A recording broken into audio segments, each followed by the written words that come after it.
제가 전에 사역할 때 있었던 일입니다. 코로나로 인해서 성도인들이 교회에 나오지 못하게 되었고 또 설 명절을 맞이하게 되었습니다.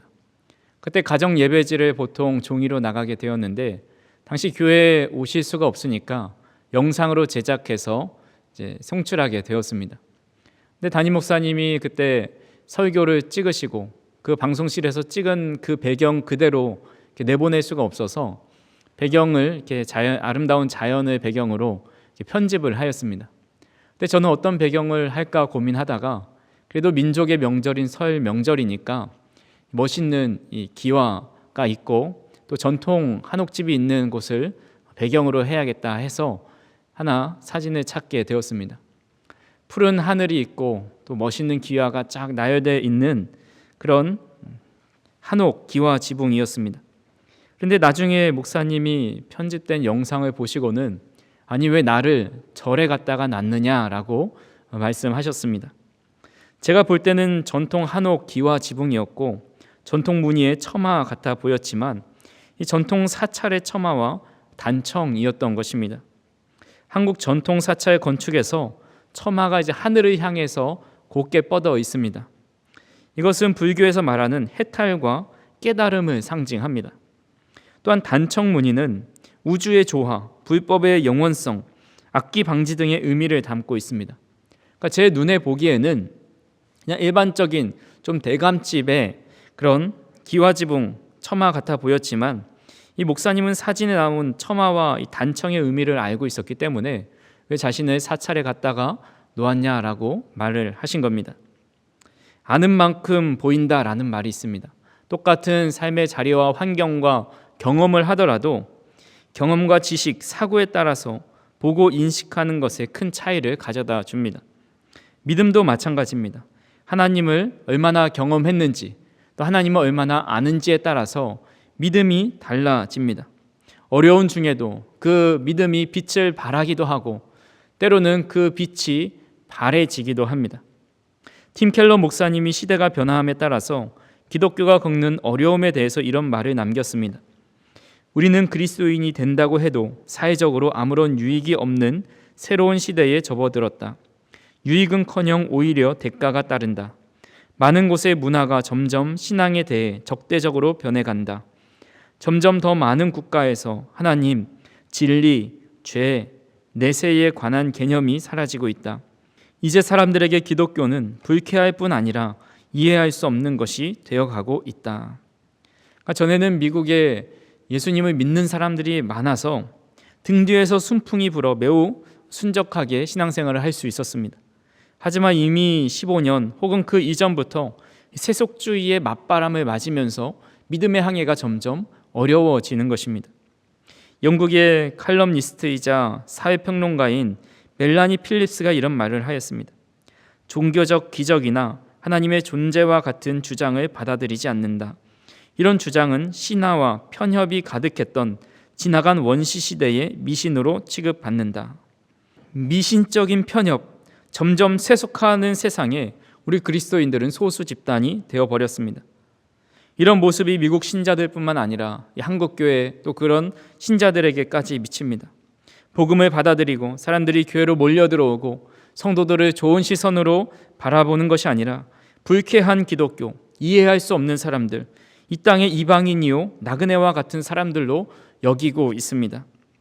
예수님을 믿는 것, 복음을 전하는 것, 신자로 살아가는 것에 대해 부정적인 눈초리로 바라보면서 질색하는 것이 우리가 살아가는 현실입니다. 이런 시대 속에서 우리는 어떻게 믿음의 길을 걸어가야 할까요? 오늘 우리가 읽은 말씀은 이스라엘 백성들이 가장 힘들었던 시기입니다. 요셉이 이집트 총리가 되었고 또 이스라엘의 후손들은 그 이집트 땅에 와서 정착을 하게 됩니다. 그들은 하나님의 축복으로 생육하고 번성하여 땅에 충만하게 됩니다. 애굽인들이 그들을 두려워할 정도로 크게 번성하였습니다. 그때 애굽 왕은 이스라엘 후손들을 경계하기 시작했고 점점 더 박해를 하기 시작하였습니다. 전에는 하나님의 은혜를 바람에 등에업고 이 순탄한 삶을 살아갔다 한다라고 한다면 이제부터는 이집트라는 거대 세력의 거센 파도와 바람에 맞바람을 맞으며 살아가야 했습니다. 바로 왕은 이스라엘 백성들이 믿는 하나님을 이미 지나간 원시 시대의 미신으로 취급하였고 하나님이 도대체 누구냐 하면서 하나님의 이름을 멸시하였습니다. 히브리 민족들은 나그네요 이방인으로 취급받았고 그런 시대 속에서 어찌할 바를 몰라 고난 속에 살아갔습니다. 그런 시대 속에서 믿음의 사람들이 어떻게 살아갔는지 이 모세의 어머니인 요게벳을 통해서 우리는 깨닫게 되는 바가 있습니다. 첫 번째로 요게벳은 바로보다 하나님을 더 두려워하였습니다. 본문 1절과 2절에 보니까 레위 자손 중 한 사람이 가서 레위 여자에게 장가들어 그 여자가 임신하여 아들을 낳으니 그가 잘생긴 것을 보고 석 달 동안 그를 숨겼으나. 가정에서 자녀가 출생하는 것은 가장 축복할 일이고 축하할 일입니다. 그래서 그 아이가 출생한 것으로 인해 온 가족이 기뻐하고 즐거워하면서 100일이 되면 또 100일 잔치라고, 돌이 되면 돌잔치를 하면서 지내야 하지만 요게벳과 또 그의 가족들은 이것을 기뻐할 수가 없었습니다. 바로가 내린 명령 때문입니다. 출애굽기 1장 22절에 보니까 그러므로 바로가 그의 모든 백성에게 명령하여 이르되 아들이 태어나거든 너희는 그를 나의 강에 던지고 딸이거든 살려두라 하였더라. 애굽 왕 바로는 점점 강성해지는 그 히브리 민족을 말살시키기 위해서 아들이 태어나면 나의 강에 던지고 딸이 태어나면 살려라 라고 말을 합니다. 유대 전승에 의하면 많은 히브리 여인들이 자신이 아이가 태어나는 것에 성별에 따라 늘 태어나기 전까지 두려워하였고 또 그 아들이 태어나면 최대한 숨기려고 하였습니다. 하지만 그러지 못해서 군병들에게 결국은 강제로 아이를 빼앗기고 강물에 던져지고 강물에 피가 흘러 넘쳤고 어머니의 울음소리가 이집트 전역을 뒤덮였다라는 그렇게 묘사를 하기도 합니다. 이런 상황에서 하나님은 어디 계시는가? 우리를 하나님의 선민이요 하나님 나라의 백성이라고 택하여 주셔서 애굽 땅에 들어오게 하셨는데 하나님은 도대체 어디에 가 계시는 건가? 하나님이 바로 왕보다 약하셔서 우리를 어찌할 수 없는 것은 아닌가? 하나님을 향한 원망과 의심을 갖기 시작합니다. 하지만 요게벳은 그런 하나님을 온전히 신뢰합니다. 아무리 바로가 아이를 다 죽여라 말해도 그는 바로의 명을 어기고 모세를 석 달 동안 숨기게 됩니다. 그때 요게벳이 모세를 숨길 수 있었던 이유는 무엇일까요? 히브리서 기자는 하나님을 믿는 믿음 때문이라고 말씀합니다. 히브리서 11장 23절에 믿음으로 모세가 났을 때에 그 부모가 아름다운 아이임을 보고 석 달 동안 숨겨 왕의 명령을 무서워하지 아니하였으며. 본문의 아름다운 아이라는 것은 앞에서 2절에서 본 것처럼 잘생겼다라는 의미입니다.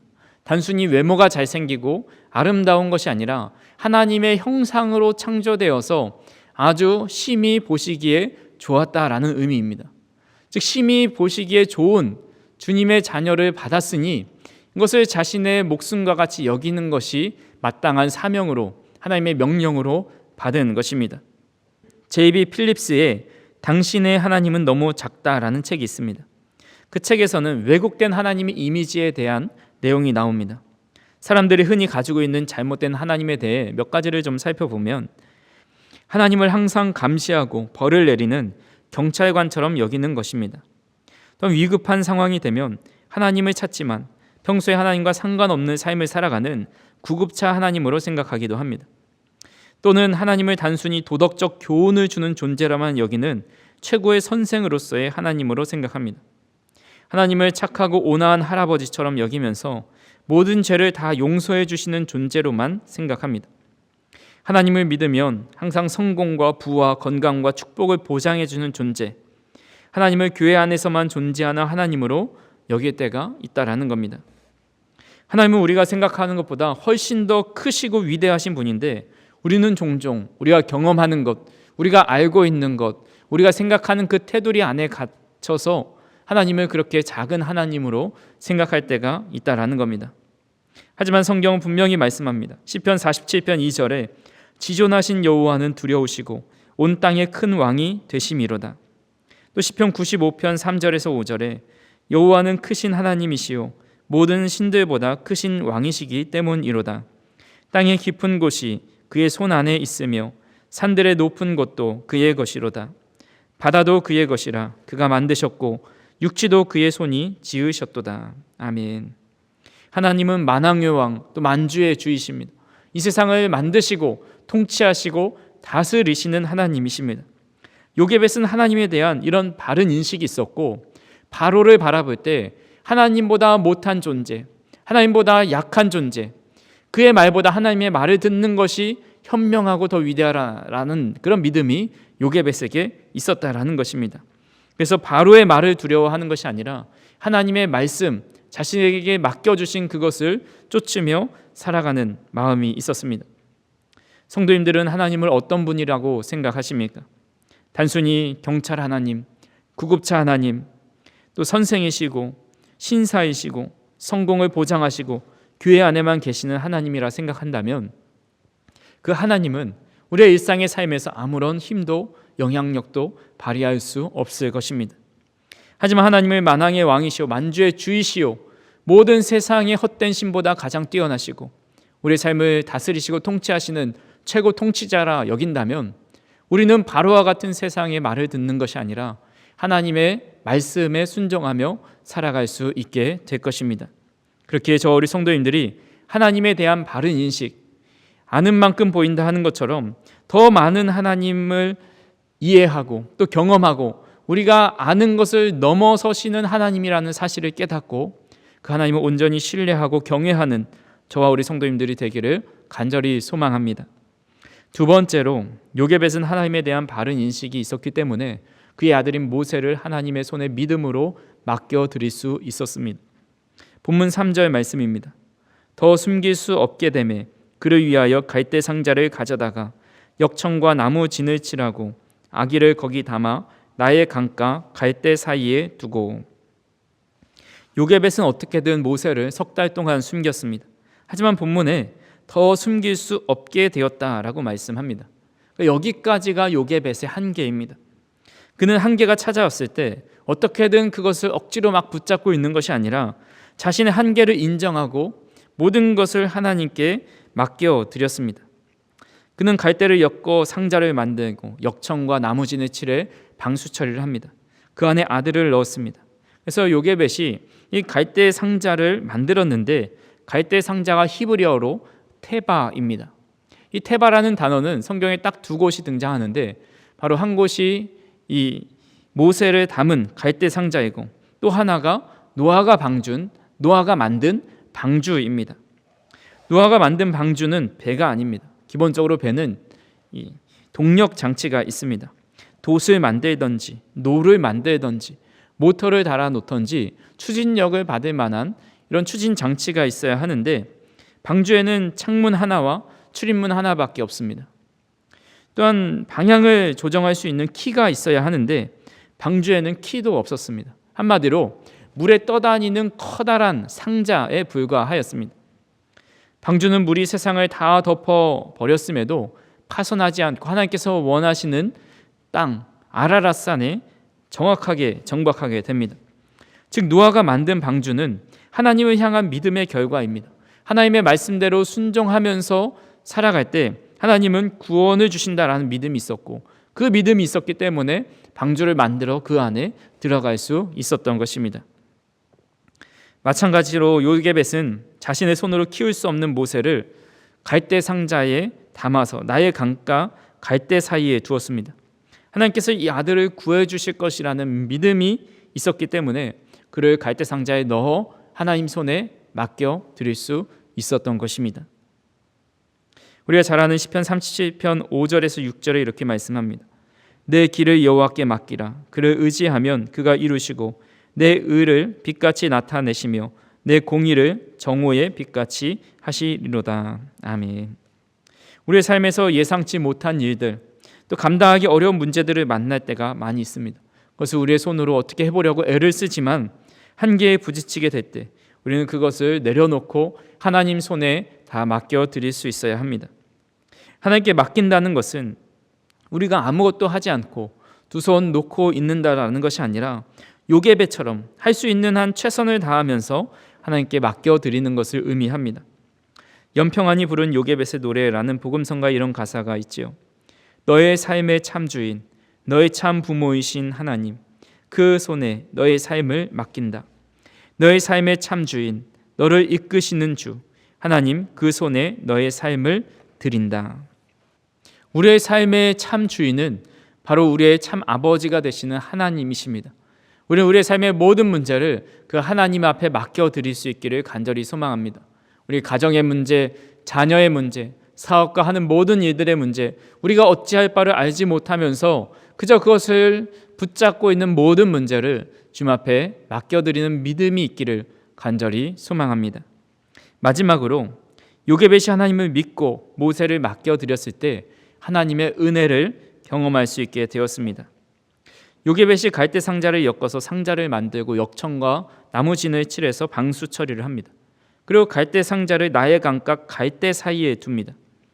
보통 이집트 왕자라는 애니메이션을 보면 거기서 요게벳이 갈대 상자를 물에 띄어 보내는 것으로 묘사됩니다. 하지만 그것은 이제 영화적인 요소를 가미하기 위해서, 극적인 상황을 나타내기 위해서 그런 표현을 했지만 본문을 통해서 보면 나일 강가 갈대 사이에 두었고 그것을 미리암을 통해서 그의 누이를 통해서 지켜보게 합니다. 혹시 떠내려가지 않을까 지켜보는 겁니다. 그리고 마침 공주가 와서 그것을 발견했을 때가 바로 갈대 사이에 놓여 있는 그 상자를 발견하게 된 것입니다. 그리고 그 상자를 열어서 모세를 데려다가 양자로 삼습니다. 그러니까 여기까지 보면 요게벳이 얼마나 큰 노력과 계획을 가지고 있는지 알 수 있습니다. 물이 잘 새지 않도록 작은 상자에 모세를 넣었고, 또 왕비가 공주가 목욕하러 나오는 시간에 맞춰서 이 상자를 갈대 사이에 잘 고정시켜 놓았고, 또 그것이 떠내려가지 않도록 누이 미리암을 통해서 지켜보게 합니다. 여기까지만 보면 얼마나 요게벳이 치밀하게 계획하고 준비했는지 잘 알 수 있습니다. 하지만 아무리 그가 이런 노력을 또 계획을 잘 짠다 할지라도 하나님의 은혜와 도우심이 없었다면 모세는 그저 나일 강에서 죽게 되었을 것입니다. 하나님께서 이 공주가 아이를 보았을 때 어떤 마음을 들게 하셨는지 본문 6절에 이렇게 말씀하고 있습니다. 열고 그 아기를 보니 아기가 우는지라 그가 그를 불쌍히 여겨 이르되 이는 히브리 사람의 아기로다. 공주는 모세를 보자마자 첫 들었던 감정이 바로 불쌍한 마음이었습니다. 이 공주는 전에도 몸을 씻으러 나일 강가에 나와왔을 겁니다. 그때면 가끔씩 이 히브리 남자아이들이 물에 떠내려 가는 것도 발견하였을 겁니다. 하지만 그때는 아무런 감정이 들지 않았는데 왠지 이번에는 마음이 끌려서 상자를 가져오게 되었고, 또 그 안을 열어서 아이를 보니 그 아이를 보는 순간 키우고 싶은 마음과 긍휼과 사랑의 마음이 생겨난 것입니다. 공주는 그의 아버지가 히브리 남자아이를 다 죽이라는 명령을 한 것을 알고 있었습니다. 하지만 그것을 다 어기면서까지 그렇게 모세를 긍휼히 여기고 사랑하는 마음이 어떻게 생겨난 것일까요? 하나님께서 공주의 마음속에 그 마음을 주셨다라고 밖에 설명이 되지 않습니다. 이뿐만이 아닙니다. 본문 7절 말씀입니다.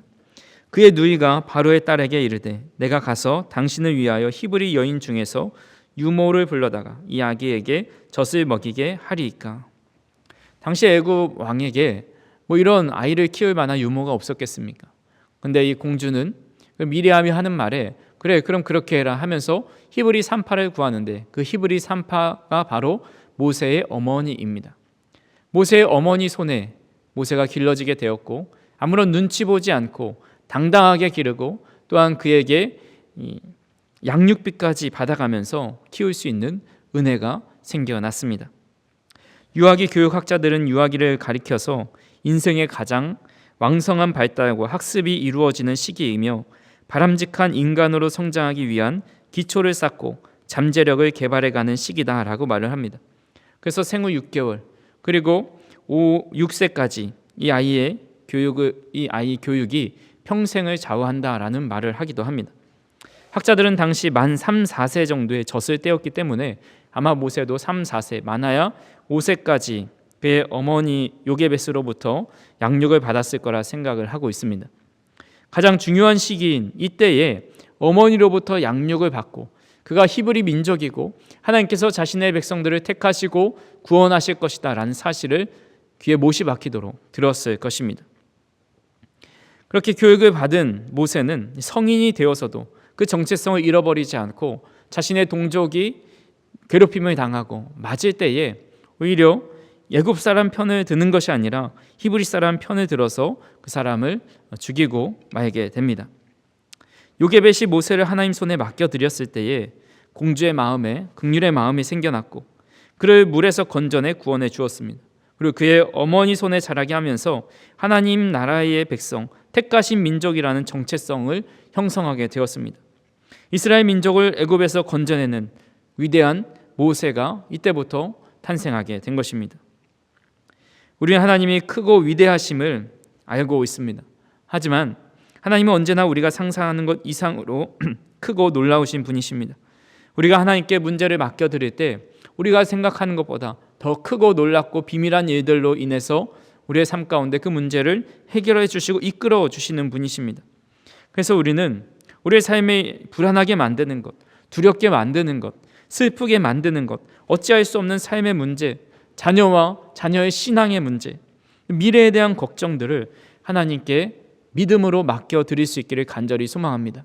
그럴 때 하나님께서 그 모든 문제들을 우리가 생각하고 상상하지 못한 크고 놀라운 역사를 하나님께서는 준비하고 계시고 이루어가고 계시고 이끌어 가신다라는 믿음으로 또한 그런 삶을 경험하며 살아가는 저 우리 성도님들이 되기를 간절히 소망합니다. 말씀을 정리합니다. 요게벳은 하나님을 올바르게 인식했기 때문에 세상의 왕인 바로를 두려워하지 않았고 하나님의 말씀을 두려워하며 그 말씀과 뜻에 따라 살아갔습니다. 모세를 하나님 손에 맡겨드렸고 그 믿음으로 인해 하나님께서 역사하셔서 모세를 위대한 지도자로 삼아 주셨습니다. 저 우리 성도님들도 하나님을 하나님으로 바로 인정할 수 있기를 바랍니다. 하나님에 대한 올바른 인식을 통해서 이 세상의 어떤 것보다 하나님을 가장 경외하고 두려워하고 하나님의 말씀을 가장 귀한 것으로 여겨서 그 말씀을 쫓아 순종하며 살아가는 저 우리 성도님들이 되길 간절히 소망합니다. 우리의 삶에 해결할 수 없는 모든 문제를 그 위대하시고 놀라우신 하나님께 맡겨드려서 그 하나님의 뜻대로 섭리대로 해결함 받고 이끌림 받고 지도함 받는 저 우리 성도님들이 되기를 간절히 소망합니다. 특별히 우리의 자녀들을 주님 손에 맡겨드리고 우리의 가정을 우리의 직장과 하는 모든 일들을 하나님께 맡겨드려서 하나님의 선하신 인도함 가운데 귀한 복과 은혜를 누리며 살아가는 저 우리 성도님들이 되기를 주님의 이름으로 축원합니다. 사랑과 은혜가 풍성하신 하나님 아버지, 우리는 때때로 눈앞의 현실을 바라보며 두려워하고 세상의 힘과 어려움 앞에서 주저하며 흔들릴 때가 많이 있음을 고백합니다. 하지만 오늘 말씀을 통해 바로보다 크시고 세상의 모든 것을 다스리신 하나님을 다시 한번 바라봅니다. 요게벳이 모세를 하나님 손에 맡겨드렸듯이 우리도 우리의 삶과 문제와 우리의 자녀와 가정과 하는 모든 일들을 주님께 맡길 수 있는 믿음을 허락하여 주옵소서. 우리의 믿음이 하나님을 작게 보는 것이 아니라 하나님의 위대하심을 더 크게 경험할 수 있는 은혜가 있게 하여 주옵소서. 세상의 풍조와 애국과 바로와 같은 맞바람을 맞으며 살아가는 이 시대 속에서 하나님을 향한 신뢰를 잃지 않게 하여 주시고 하나님의 뜻을 따르는 용기 있는 믿음의 사람들이 될 수 있도록 인도하여 주시옵소서. 예수님의 이름으로 기도하옵나이다. 아멘.